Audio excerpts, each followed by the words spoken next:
I was supposed to pledge a lifetime of love and become his wife, but my marriage turned into a nightmare. My parents-in-law doted on their son, and my husband always prioritized them over me. They imposed unreasonable demands on me, treating me as an inconvenience. I refused to let such people ruin my life. To punish them all, I devised a plan. My name is Alyssa, and I'm 29 years old. I've been married to David for a year. We work in the same company and often collaborate on projects. Although I don't have a college degree, I have more experience than David because I've been with the company longer. Our company values ability over academic background, and my strong sales performance has earned me a decent salary. Meanwhile, David, who is both capable and highly trusted by his colleagues, was a boyfriend I could be proud of. I fell in love with him and happily accepted his proposal, and we became a married couple. But then my in-laws started interfering in our relationship. One day, when we visited their house, my mother-in-law suddenly said to David, "Hey David, are you really okay with this?" "With what?" David asked. "Marrying Alyssa. You've always been good at both studying and sports, haven't you? Yet you chose someone as mediocre as Alyssa." Upon hearing this, my father-in-law nodded in agreement. "Yes, at first glance, she seems like an average young woman with nothing special about her." "Ah, that's what you're talking about. It's fine. I love Alyssa," David responded.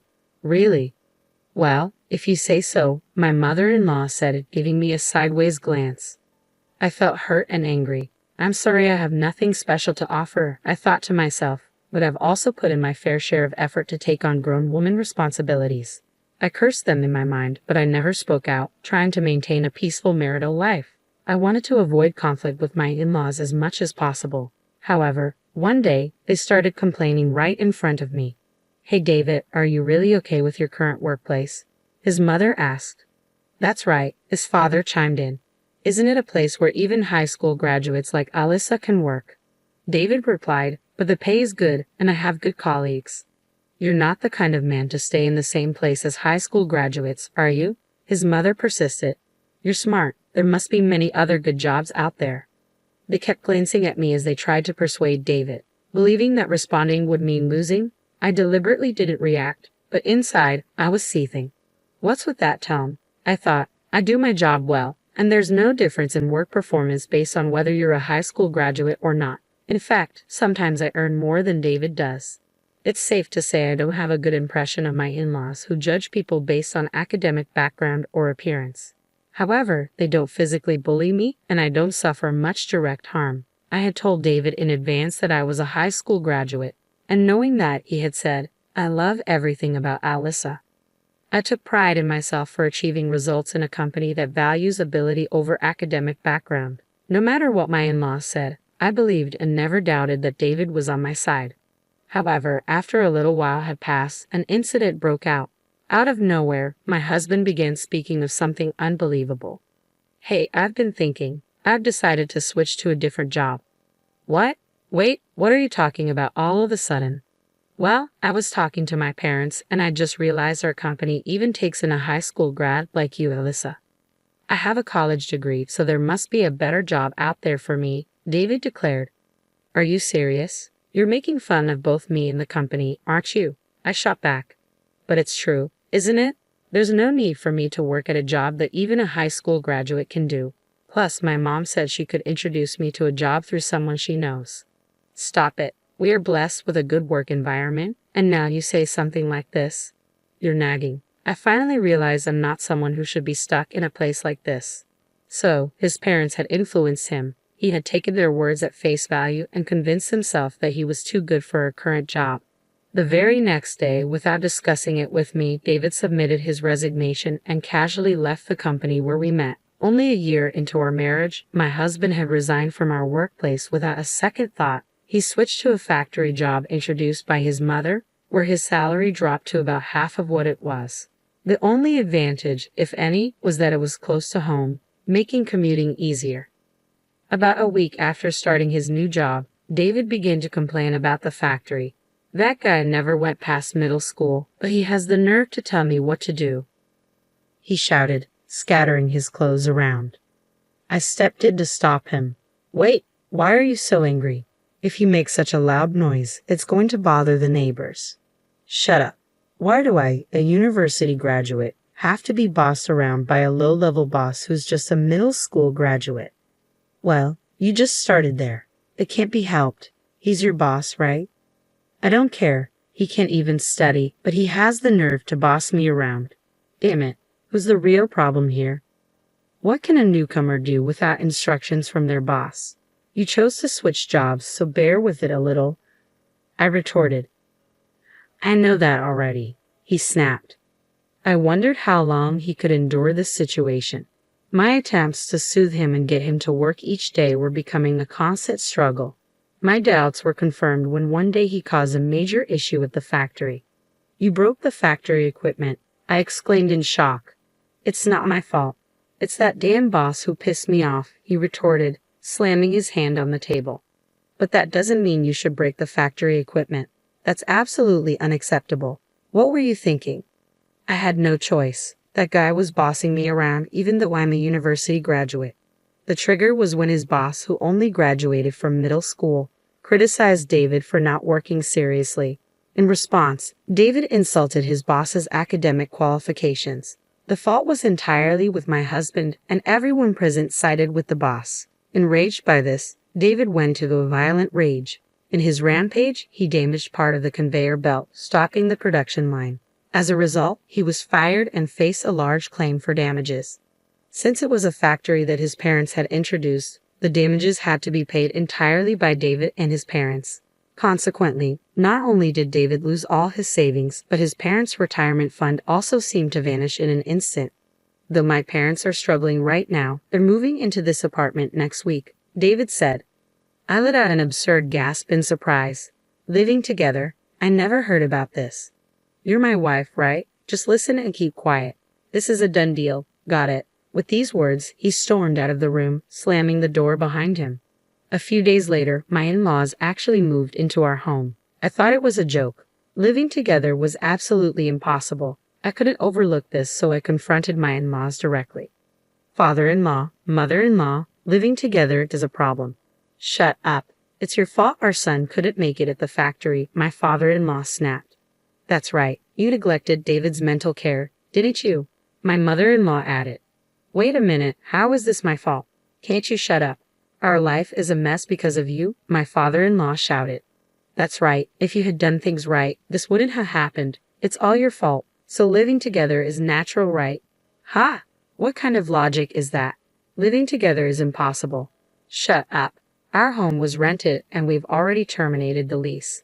There's nowhere else to go, my father-in-law insisted.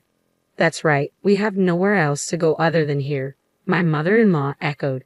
Despite moving in without permission, my in-laws had a lot to say. Furthermore, my husband began to insult me, egged on by his parents. Hey Alyssa, I married you. You should be happy to be married to someone as excellent as me, shouldn't you? Forget about that. Can't you start looking for a job soon? It's hard on the household finances now that we're living together. What did you say? You're cheeky for a wife. Supporting your husband is a wife's duty, and supporting your husband's family is also a wife's duty, right? I was getting sick of my husband spouting nonsense as if it made sense. Moreover, neither my husband nor my in-laws helped with the household chores at all. I had a job too, so I couldn't make elaborate meals, and the cleaning inevitably got neglected. No matter what they said, I kept a cool attitude, saying, because it's hard on the household finances. If they weren't happy with it, they caused the situation should handle it. I kept this attitude for several days until one day my husband finally vented his frustration. Hey, what's with your attitude? You're lacking respect for me and my parents. Enough already. I work every day and do all the housework on top of that. You don't help at all, but you complain constantly. Ha, what's with that tone of voice? You don't seem to understand your place, do you? My husband sneered, shoving divorce papers in my face. He had even kindly signed them. What is this? I asked, taken aback. Can't you see? It's a divorce paper. Even a high school graduate can understand that, right? Are you serious? Of course. If you have complaints about me and my parents, then we're getting a divorce. Staring at the divorce papers, my husband spoke with a triumphant look. Let me tell you, even if you throw it away, it's useless. I have more prepared. Understand, if you don't want to be divorced, listen to what I say, you stupid high school graduate wife. In that moment, my rage burst forth from my entire body. I couldn't stand to be with these people anymore. Since he went to the trouble of preparing the papers, I put them to good use. Clutching the divorce papers, I began to plot my revenge. First, I recorded the numerous insults from my husband and in-laws on a voice recorder. Then, I documented instances when my belongings were deliberately broken. I made sure to document everything. By this time, my husband had started working odd jobs, but none of them lasted more than a week. It was as if he had given up on our family. One day, as soon as my husband came home, he opened his mouth. "Oh man, I quit this job too. It was too boring." "Huh? Again? You have no right to complain to me," I replied. "Right, Dad? Mom?"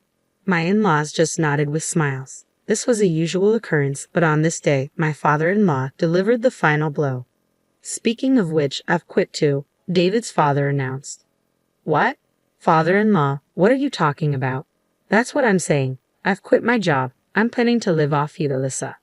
"Wait, what?" "You see, my son is too brilliant and prideful to work under those who only graduated from middle or high school. We're counting on you, Alyssa, a high school graduate, to work hard." "Yeah, let's count on our lowly educated Alyssa to work hard, right dear?" My mother-in-law chimed in. What were they even saying? They intended to live off not their son but their daughter-in-law. I couldn't stand it any longer.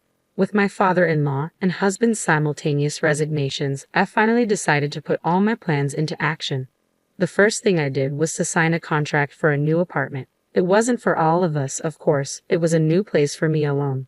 However, I needed time to move without my husband and in-laws noticing, so I gifted them a 5-day trip to give me time to pack. Upon receiving the trip tickets, my mother-in-law was thrilled. "A trip? Oh, Alyssa, you do have a knack for these things every once in a while. I owe a lot to you all. But are you sure, Alyssa? You can come with us if you like." "No, I have work. Please enjoy yourselves without any interruptions." "Oh, really? Well then, we'll take you up on your offer and have a blast." When the three left for the trip in high spirits, I carried out my planned move. During this time, I shipped my husband and in-laws' belongings to a weekly rental apartment. I had booked and canceled the lease on our current apartment. Of course, I bore all these expenses. It was a painful outlay, but I considered it a necessary expense for my revenge. A few days later, my husband, who must have returned from the trip, called me. "Hey, what the hell is going on? I can't unlock the door." With a smirk at the sound of my husband's frantic voice, I calmly responded, "I suppose I've already canceled that apartment." "What? Canceled? What are you talking about? Explain properly." "For now, I've stored all of our belongings in a weekly apartment nearby. Feel free to do as you wish from there." "What? What does that mean? You're always doing as you please. If you get too cocky, you'll pay for it later." "Are you threatening me? Should I call the police?" "Damn it." My husband cursed. "How dare you, my foolish wife." I dropped a bombshell. "Oh, I'm not your wife anymore." "What? To prevent any legal issues later, I've already completed the divorce proceedings." "What? Such a selfish act. You think it's acceptable?" Taking a deep breath, I spat into the phone. "Sorry, but I don't need your permission. You've made fun of me for being a high school graduate long enough, and now you've quit your jobs to become dependent on me. I'm done with you. Enjoy your family life without me." "Hey, you must be kidding. I didn't really mean to divorce." "Why should I listen to you at this point? We're strangers now. I don't care what happens to you at all." "Please wait. You've enjoyed looking down on people, haven't you? I can easily imagine your struggles, and it makes me laugh. Go as low as you can with your family, you trash." I hung up the phone. After that, David kept badgering me with phone calls, but I ignored them all. Later, David and my in-laws caused a ruckus at the entrance of the apartment building, dramatically damaging part of the mailbox, which ended up becoming a police matter. They were taken away and ultimately had to pay for the damages to the mailbox, adding to their debts. Truly, they are a hopeless family. The lease for the weekly apartment where I had stored their belongings was about to expire. Since they did not know my new address, they couldn't rely on me.